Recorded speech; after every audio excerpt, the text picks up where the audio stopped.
பிரபல பின்னணி பாடகி சின்மை பற்றி தெரியாதவர்கள் யாருமே இல்லை. அந்த அளவிற்கு அவரது குரலால் அனைவரையும் கட்டி போட்டு வைத்திருக்கின்றார்.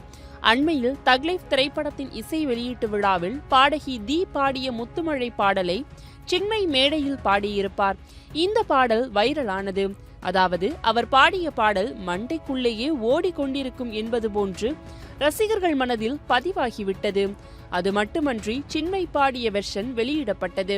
இந்நிலையில் இதை பார்த்த விஜய் ஆண்டனி அடுத்தடுத்த படங்களில் சின்மைக்கு கண்டிப்பாக வாய்ப்பு கொடுப்பேன், மீண்டும் அவர் சினிமாவிற்குள் சாதனை படைக்க வேண்டும் என்று வெளிப்படையாக பேட்டியளித்திருந்தார். இதற்கு முன்னதாக திரைப்பட பாடலாசிரியர் வைரமுத்து மீது பாலியல் ரீதியாக குற்றம் சாட்டியிருந்தார் சின்மை.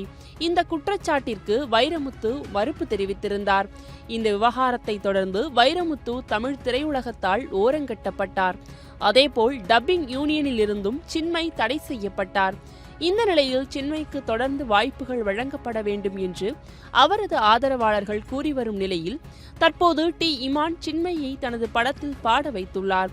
KS அதியமான் இயக்கி வரும் ஒரு படத்தில் பாட சின்மைக்கு இசையமைப்பாளர் டி இமான் வாய்ப்பு கொடுத்துள்ளார்.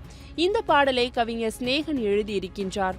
இதுகுறித்து தனது சமூக வலைதளத்தில் ரெக்கார்டிங் தியேட்டரில் சின்மையுடன் இருக்கும் போட்டோவை பகிர்ந்து, என்றும் ஆன்மாவை தொடும் சின்மையின் குரலில் மீண்டும் ஒரு மாயாஜாலத்தை உருவாக்குகின்றேன், என் மனதிற்கு நெருக்கமான ஒரு மெல்லிசை பாடல் என்று பதிவிட்டுள்ளார்.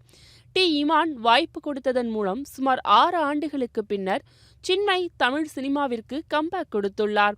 தற்போது ரசிகர்கள் சின்மைக்கு தங்களுடைய வாழ்த்துக்களை கூறி வருகின்றனர்.